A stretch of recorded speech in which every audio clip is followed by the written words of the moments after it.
Good morning. Good morning, everyone. Happy Sunday.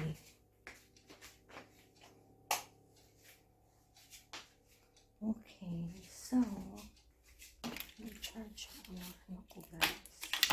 Microphone.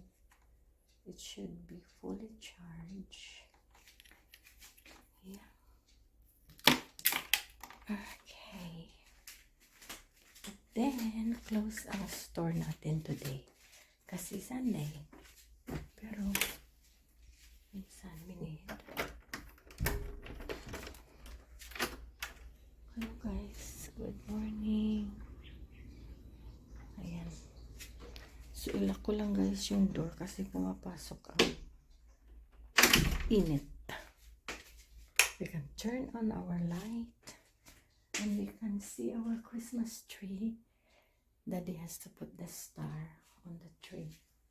Oh, gusto ko angel. I might have to look for an angel. We'll put on the top. So guys, good morning. How's everybody? So this is November 2. We have our what you call All Saints Day finished.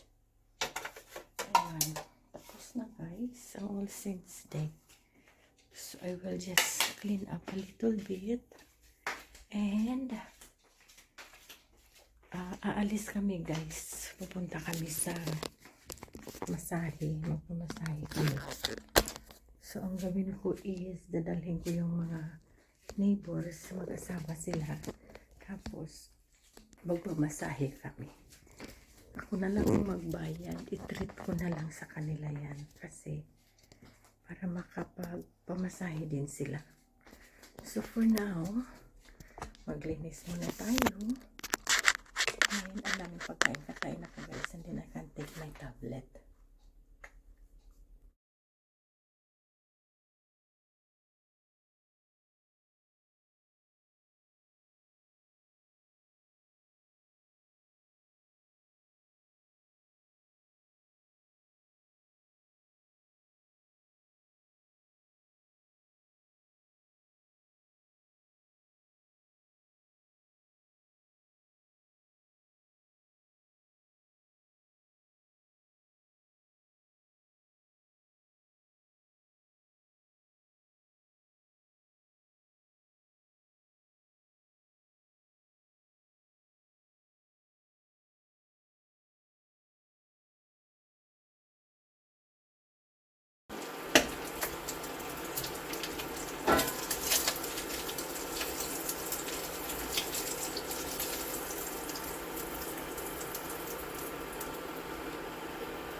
Hi guys. Ay, sus, hindi naman ako makita guys. Paano naman yan?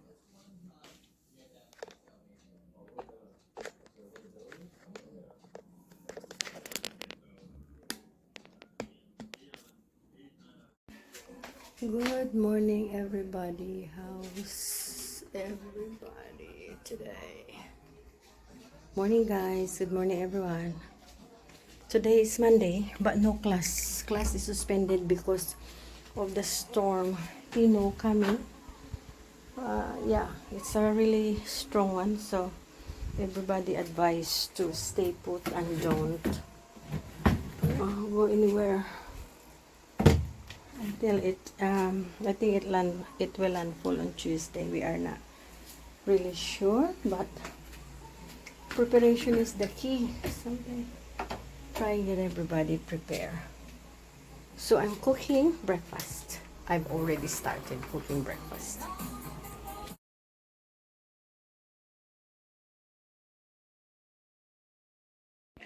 Okay guys, good morning again. So update, nakaluto na ako ng breakfast. Actually ang breakfast na linuto ko guys is corned beef and eggs. Ayan. Tapos nagluto ako ng kanin. May mga brand na rice na medyo mura siya guys, 37, 36, 39. Okay dapat, pero medyo para siyang, instead of the rice whole, para siyang crack lahat. So gusto ko yung medyo bilog. So anyway, ayun, pinalabas ko yung rice na nasa container namin ito. Tapos pinalitan ko ng ito. Ano ba yan? Master Chef. Yan, pinalitan ko ng Master Chef. Yung para sa bahay. Kasi yung iba, bumibili talaga yung cheaper ones. Okay naman sila doon. Tapos ako gusto ko kainin yung rice na whole. O, diba? So, tara! Yan ang pagkain ko. So, dito lang ako, guys. Umaano lang ako. Nanonood lang ako ng YouTube. Nakaupo lang ako dyan. So, that is my morning here in Bacolod City.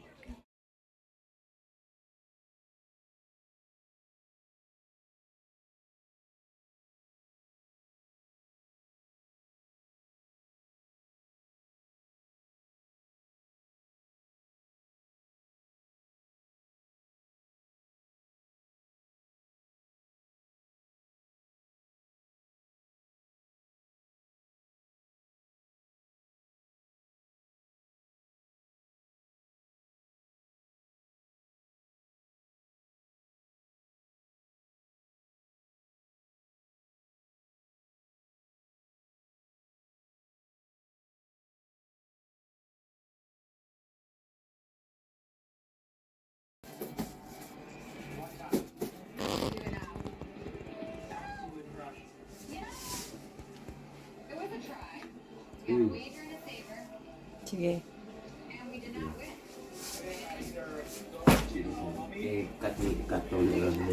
Yeah.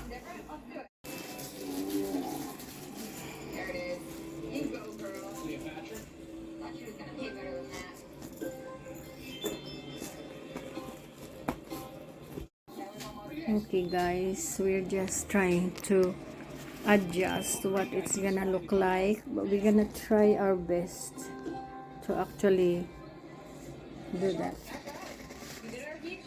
We're gonna need a few. Mum, Huh? you're learning how to do a poster now. Yeah. We are making.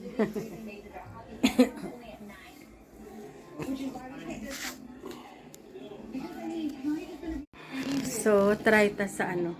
Wow, relax yun. Ha? Ah, sige. Pag-abot mo, finish the headboard so we can try. Okay, headboard is coming up. Igo. Nag-igo pa dabla last time.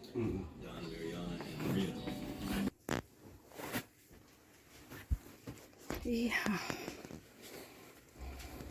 Just gonna get the things so we can. Oh, you do it. Uy. Here. Inabong.